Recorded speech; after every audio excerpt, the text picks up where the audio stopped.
Hiya Serge, first of all thanks for the footage. It looks lovely and warm where you're hitting balls there, much warmer than we're experiencing in the UK at present.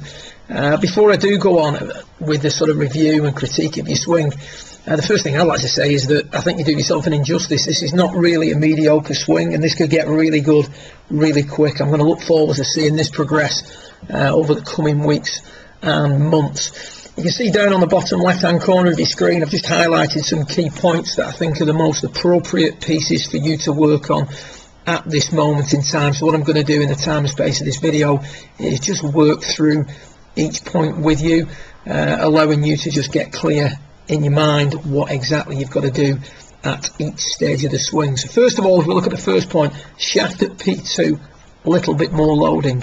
What we see here from down the line is as we take the club back, starts off nicely on plane, hands working up the lower green line, but the shaft is continuously working further and further under the plane line and further behind you. The camera angles can be a little bit misleading at times. You've got Charlie Wick here on the bottom of your screen, and you can see again that the hands work up the hand plane.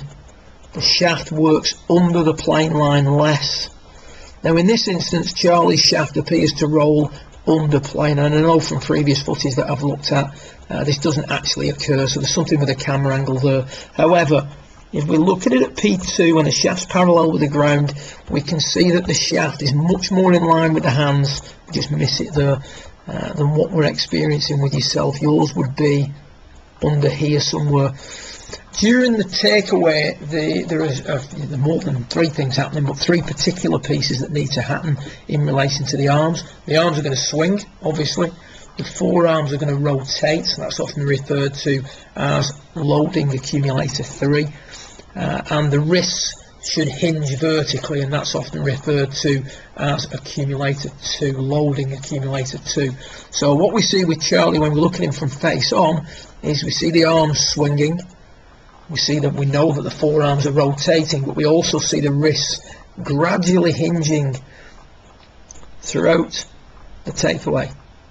Now, Charlie loads his wrists a little bit later than say Grant Waite or Mike Bennett, but he definitely at P3 has a fully set position with the wrists.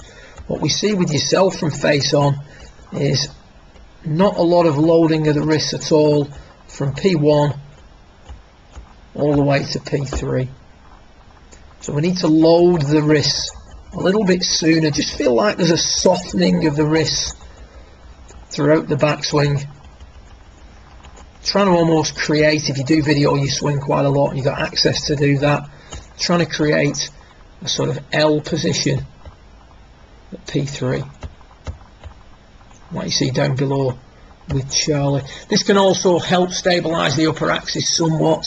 That's for discussion at a later date, but that can definitely help keep you more stable, as well as control the radius of the swing and the plane of the swing, or the path of the golf club if you will, at this stage. So a little bit more loading of the wrists in the early part of the backswing. That would also make P4 look a little bit fuller, not quite as short and underplane. So we get rid of a few of those lines for you now and move on to the second point. The second point of change of direction is for me the most critical one of these three, to get some sort of compression on that golf ball and control the radius of your swing. What I'd like to see you do is, as we see here with Charlie, as he changes direction, you see that the left knee, or the weight onto the left knee increases. You can see there's a slight increase in the left knee flex as the player changes direction. So what we're looking at here is the weight going from, let's say, 55-45 favouring the lead leg to about 65 to 70 favouring the lead leg very, very early in the piece. So there's an increasing in the flex of the lead knee as the player changes direction. What I'm seeing with yourself is a lead knee that starts to straighten too soon. So you're extending too early. You've not got back into flexion. We see here the head comes away from the wall and the hips or the butt comes away from the line. As you change direction, that's pushing you more and more under plane as well, with the golf club opening the golf club up which requires quite a dramatic rate of closure on the way through to prevent the shot being hit heavy or prevent the shot going way to the right. So I would like to see you in the book and the DVDs, they refer to it as the pouncing cat, moving the left knee. The left knee should work down and forward from P4, top of the backswing, to P5 when the shaft is parallel to the ground, or sorry, when the left arm is parallel to the ground during the downswing. What I see with yourself is not enough weight going forward, not enough pressure down into the ground from P4 to P5. Then when you do start to push up, shallowing out too much, dumping the wrist angles. This move will also help you load the shaft better from P4 to P5.5. We can see there that the shaft unloads quite a lot. Club head gets thrown away from you rather than the circumference of the swing being a little bit tighter with the wrist loaded a little bit more. Whenever the wrists get dumped early, the shaft works underplane, and that can lead again to drop kicks. So ideal, ground behind the ball, pushes, hooks, overdraws, lack of compression, etc, etc. Now on the way through, and this is largely because of what's gone before, what we see, very underneath it, very open, big release, elbows flex a little bit coming through impact, but look at the rate of closure on that club face, whipping the hands through to try and rescue the shot. So what I would rather see, or the feeling I would want you to have, is think the arms are like steel rods at P9. So P9, when the right arm is parallel to the floor, you can see there with Charlie, the arms are straighter for longer, but particularly through impact. Look how quiet the hands are. The weight's gone forward more, the angles have been maintained, and there's no dramatic releasing of the golf club required. What we see with yourself is a dramatic releasing of the golf club.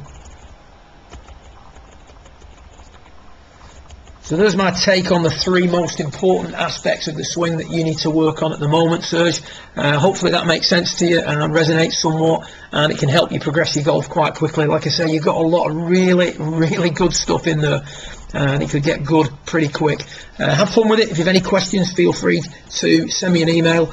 What I'm going to do shortly as well, just after your recap, you're going to see a recap for a young guy called Dale Affleck. He's going to be one of the recaps very close to yours. He had a similar fall. He's a pro from my neck of the woods, and 0.2 loading the left knee and 0.3 arms like steel rods were pretty much the gist of his last lesson. It would be well worth watching his session just to supplement what I've said on here, and also give you some maybe a little bit more advanced ideas on how you can start to introduce that and how you can develop that in the weeks ahead. So obviously take on board what I've said here and have a little watch of Dale Affleck's recap that is going on shortly after yours. Good luck with it. Keep in touch.